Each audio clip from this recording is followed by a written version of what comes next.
Good morning, you guys. I am here to share a quick dream with you that I had about 3 years ago and then get out your way.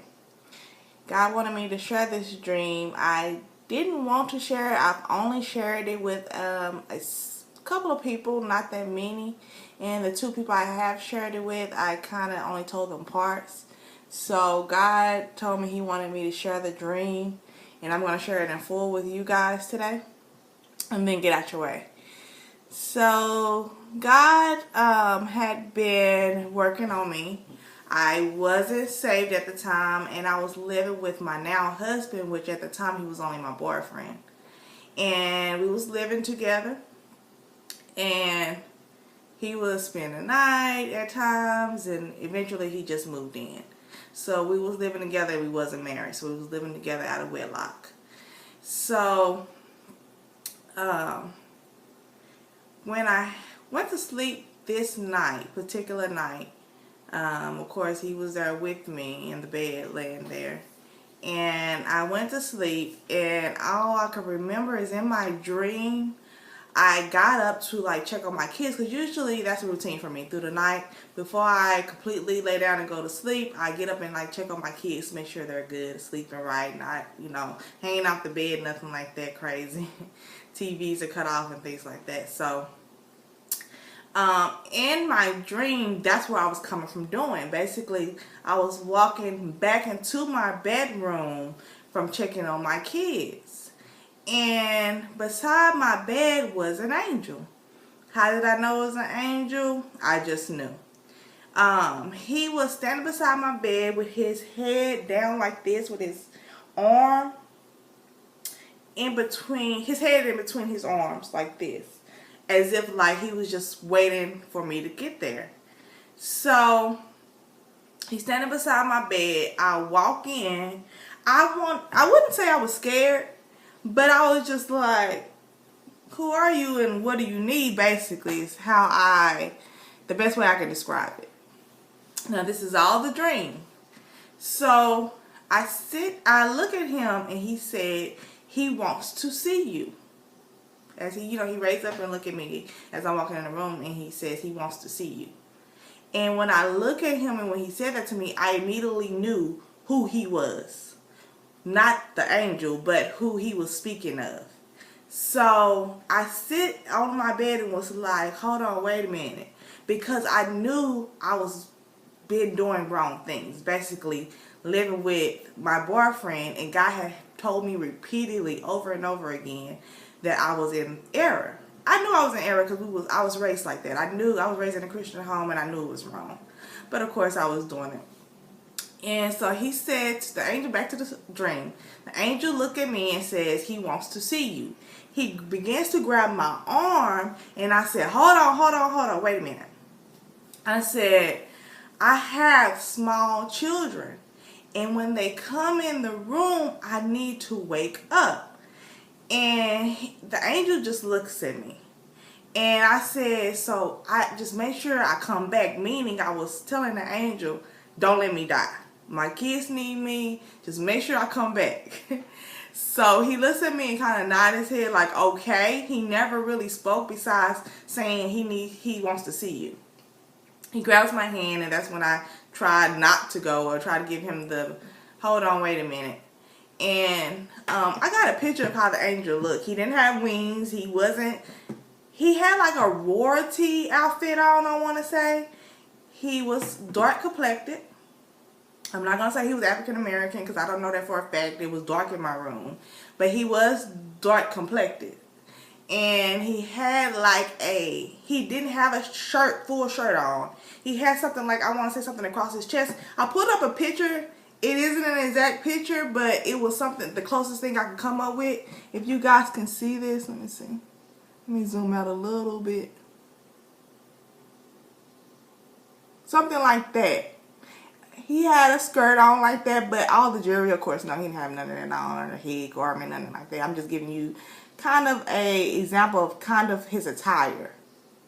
So he had it was a skirt like that, and it was gold, real pretty. And what he had across him, like that man had on, it was like kind of shimmery too. It was kind of white but shimmery. Same thing with the skirt. I know it's not called a skirt, you guys, but that's the best way I'm going to describe it, okay? So, he was dark complected. His skin was really shiny. He wasn't an ugly man. He was very handsome, but he was very humble, really didn't say too much.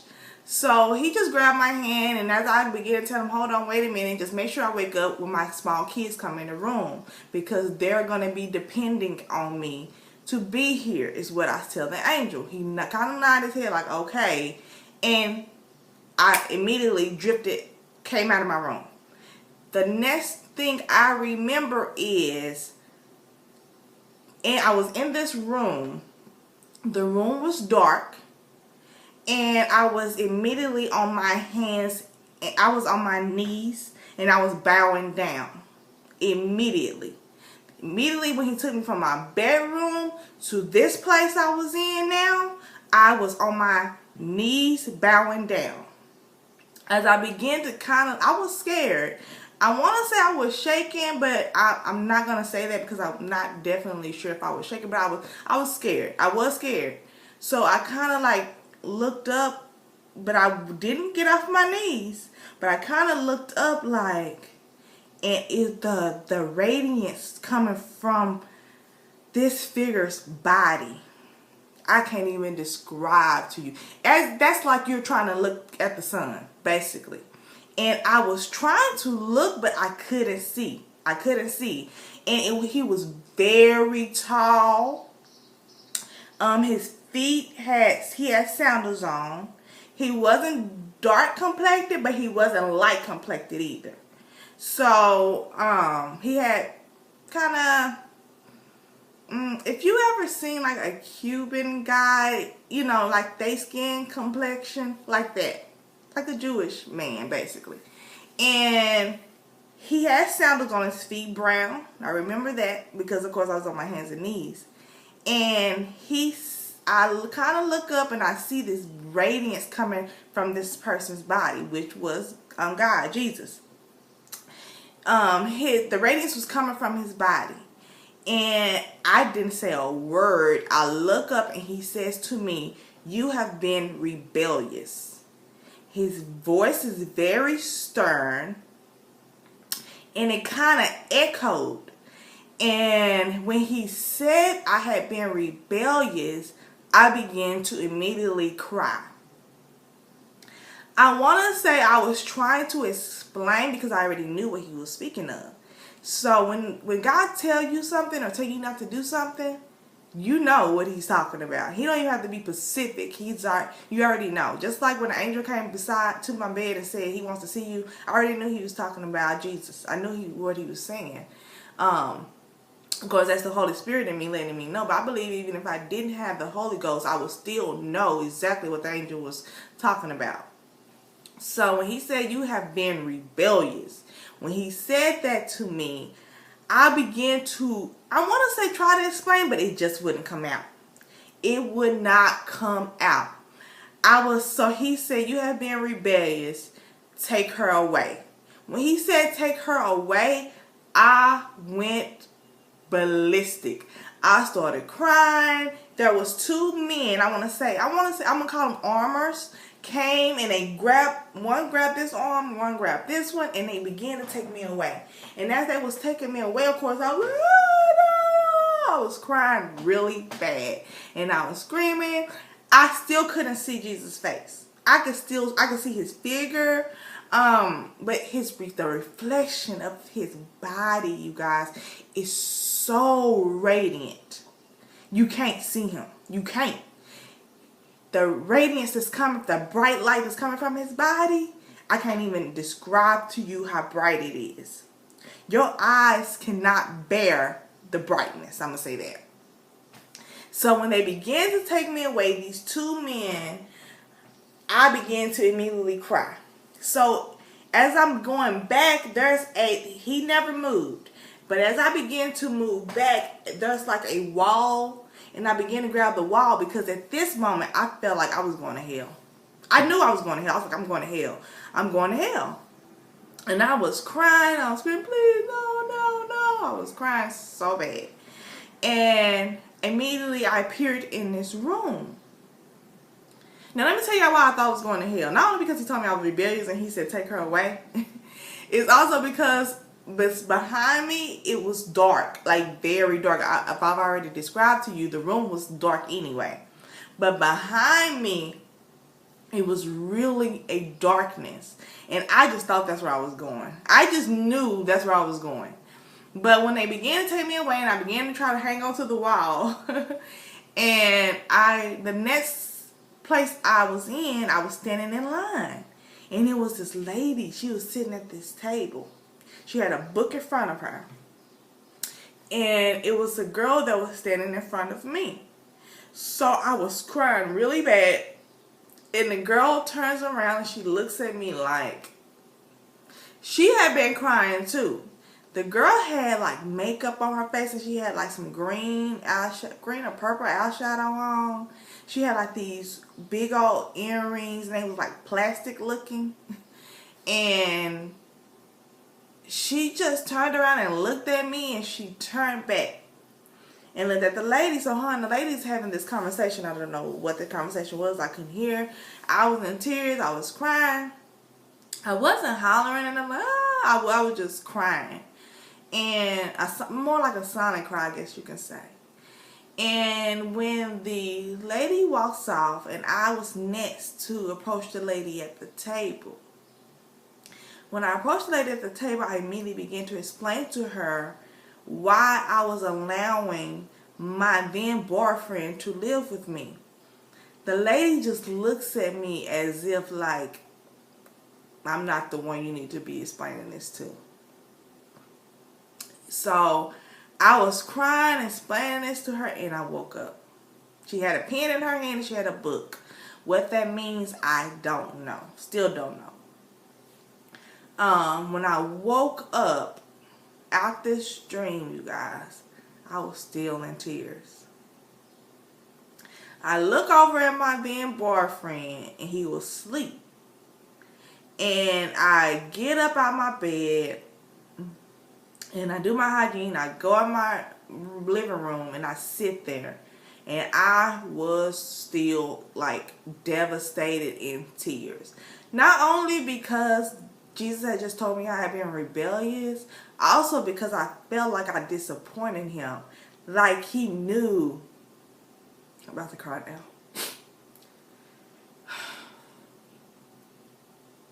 He knew I knew better. And I was basically not obeying what he had told me not to do. So, I'm sorry, you guys. I was still in the chair. I was still sitting in my chair in my living room. I was sitting there. I was in tears. A lot of you might say, girl, why you didn't wake him up and, tell him he had to leave? I was just trying to, intake all this that had just happened to me. My kids were still asleep. And I was the only one up. And I was just crying. And when my then boyfriend woke up,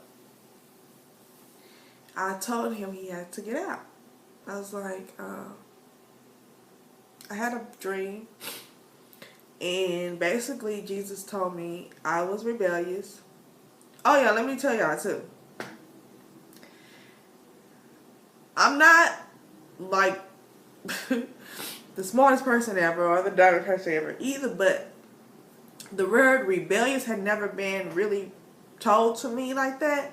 So when I got up, I also looked up the definition of rebellious. So that also made me very sad because I was like, how have I been? Of course I knew how I've been rebellious, but I was just like, wow. Like, I just felt like I was a big disappointment. You know how you do, your mom or your dad tell you not to do something and you do it anyway? And then when it fails and you have to go to them and tell them and it's very hurtful for you to tell them because you feel like you have let them down. That was the feeling. But times 10. And I was so sad. And when he got up, I told him basically he had to leave. He had to move out. So he was like, what? You know, um, anyway, he moves out. And I wasn't depending on him financially. I was okay. I was okay in that book. I wasn't depending on him financially or anything, but I felt that Jesus was trying to tell me, like, I got you. You don't need no man to live with you to help you out with your bills. I'm here. I'm your provider. So let me tell you how this worked out. Also, I also had car trouble at that time. My car was doing everything in the books. That's what was really, I guess that was giving me financial trouble. Because my car kept having problems after problem after problem. My car was just, I mean, it was still drivable, but it was like on its last leg, seriously. And I was just like, how I guess that's the reason why Jesus felt that he could tell me I'm your provider. So anyway, he left, he gets his stuff and he leaves. And I didn't break up with him. I just let him know, like, you have to get out. You gotta leave. You can't stay here with me. We cannot live in wedlock no more. We cannot live here, and we cannot shack with that. We have to be married. If we're going to be together, then we need to be married, basically. I wasn't trying to pressure him to marry me or anything. Not at all. But I was just letting him know that he could not live with me like that. So he left. And he was, I don't want to say he was mad, but I think he was more confused because it was all of a sudden. And then later on that day, I go downstairs and I check my mailbox. I lived on the second floor. I check my mailbox. And in my mailbox was my rent statement. So I opened it up, which I rarely ever do because I paid my rent online, so I could just see it then. But I had $400 off my rent for that month. I was in awe. Like, oh my gosh. That freed up some money for me to go get my car fixed. So I was able to put my car in the shop, get my car fixed, pay my rent. I was good, and that was that. I am now married to the man I was shacking with, y'all. But at that time, I was not married to him. I was being rebellious as Jesus told me. And I was living in error. And I was very embarrassed and ashamed of this dream because I know better. And Jesus told me to share this with you guys. I want to say last month or so, and I was just like, oh, okay. I really didn't want to because people are so judgmental. But I did it. I was obedient. So share with your friends, like it, you guys, leave a comment. Be blessed. Bye.